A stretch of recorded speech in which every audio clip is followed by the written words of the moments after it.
সাবুদানাটা অনেক বেশি গুরুত্বপূর্ণ স্বাস্থ্যের জন্য, বিশেষ করে বাচ্চাদের জন্য এবং যাদের হজমের সমস্যা তাদের জন্য।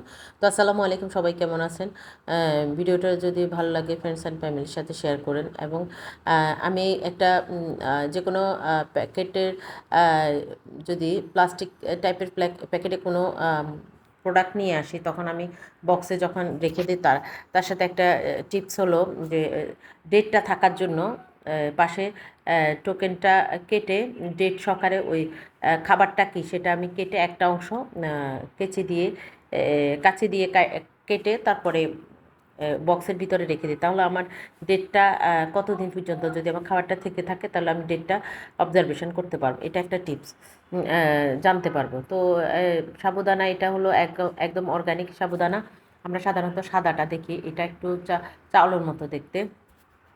আমি অতটা এটা ভালো ইনফরমেশান জানি না, তো এটা নিয়ে আসছি অর্গানিক ফুডের দোকানগুলো থেকে।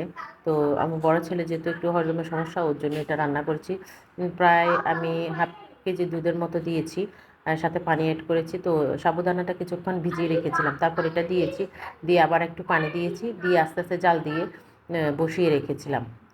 আধা ঘন্টার উপরে সাবুদানাটা ভিজেছিল। তারপরে দারচিনি এলাচি দিয়ে দিলাম, তারপরে তাপটা কমিয়ে দিলাম। তো তাপের কম থাকাতে এমনি হয়ে গেছে সাবুদানাটা। তো এখানে অনেক কিছু চাইলে আপনি অ্যাড করতে পারেন, খেজুর, চেরি, এসব অ্যাড করতে পারেন। তো আমার এগুলো বাসায় কিছুই ছিল না, আমি এই জন্য ওকে নর্মালি দিয়েছি। আবার চিনিটা খুব কম দিয়েছি, যেহেতু চিনিটা বেশি খাওয়া ঠিক না, তো সেই জন্য চিনিটা পরিমাণ কম দিয়েছি।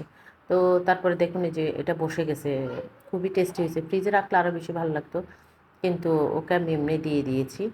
তো দেখুন ঘনত্বটা খুব ভালো হয়েছে। আমি এটা অনেক বেশি দুধ দিয়েছি সেটা বলবো না। তো আসসালাম।